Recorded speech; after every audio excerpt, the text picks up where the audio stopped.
Britania po islamizohet, ekspozojnë pushtimin islamik në Mbretërinë e Bashkuar. Islamizmi më detyroi të largohen nga Britania. Titujt e tillë po ushqejnë një retorik anti-muslimane në shkallë shqetësuese në Mbretërinë e Bashkuar.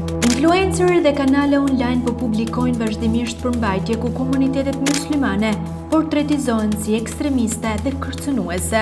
Aq sa pretendohet se muslimanët po përpiqen të vendosin ligjin e shariatit dhe të zaptojnë Mbretërinë e Bashkuar. I just went to the most Muslim part of London and within 5 minutes, a stranger asked me to convert to Islam. It's one of the most Islamified boroughs with over 50 mosques and masjids. Doesn't feel like England, does it? Look at this.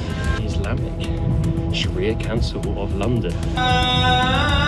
Windsor Castle, a royal residence of Queen Elizabeth, is now a new Islamic prayer room. Në shumicën e këtyre videove, prania e muslimanëve paraqitet si shkaku I pashmangshëm I tensioneve dhe problemeve shoqërore në vend. I've been jumped by large Muslim gangs. This is what a soccer game used to look like in London, and this is what it looks like now.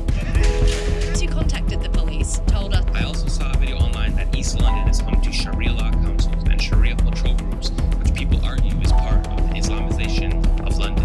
Si përkthehet në shifra kjo klim urrejtjeje ndaj muslimanëve? Nga 67 milion banor, vetëm 4 milion janë musliman, duke përbërë afërsisht 6.5% të popullsisë, ndonë si një minoritet.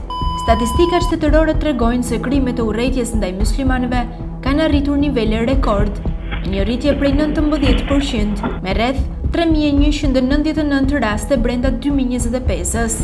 Incidentet variojnë nga abuzimi verbal dhe ngacmimet online deri te sulmet fizike dhe dëmtimet kriminale ndaj xhamive. Një raport I organizatës britanike Tell Mama, norma e re e urrejtjes anti-muslimane, tregon se platformat si YouTube, X, TikTok dhe Facebook rezultojnë ndër hapësirat ku raportohen më shumë incidente anti-muslimane online. Rikujtojmë ngjarjen pas sulmit me thik në Southport në 2024, ku në rrjetet sociale shpërthyen spekulime të rreme se autori I krimit ishte musliman, çka nxiti protesta dhe incidente islamofobe në shumë qytete britanike. Raporti citoi se pas nisjes së luftës në Gaza, incidentet u rritën ndjeshëm. 4.406 raste në 2023-shin, mbi 6.313 raste gjatë 2024-s. Narrativat të tilla nuk kufizohen vetëm në hapësirat online.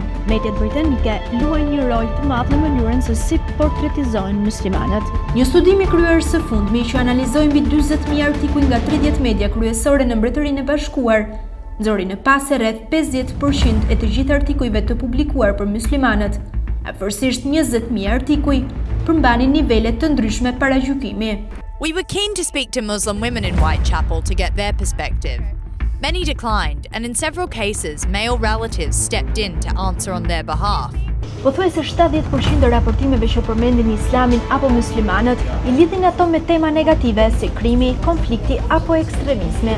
Sipas studiuesve, 44% e artikujve nuk përfshinin kontekstin e nevojshëm, ndërsa disa përmbanin përgjithësime apo keq interpretime. Ndërsa algoritmat shpërblejnë përmbajtje që nxisin urrejtje, ekspertët paralajmërojnë se normalizimi I retorikës antimuslimane mund të ketë pasoja reale për kohezionin shoqëror dhe për sigurinë e komuniteteve muslimane në Britani.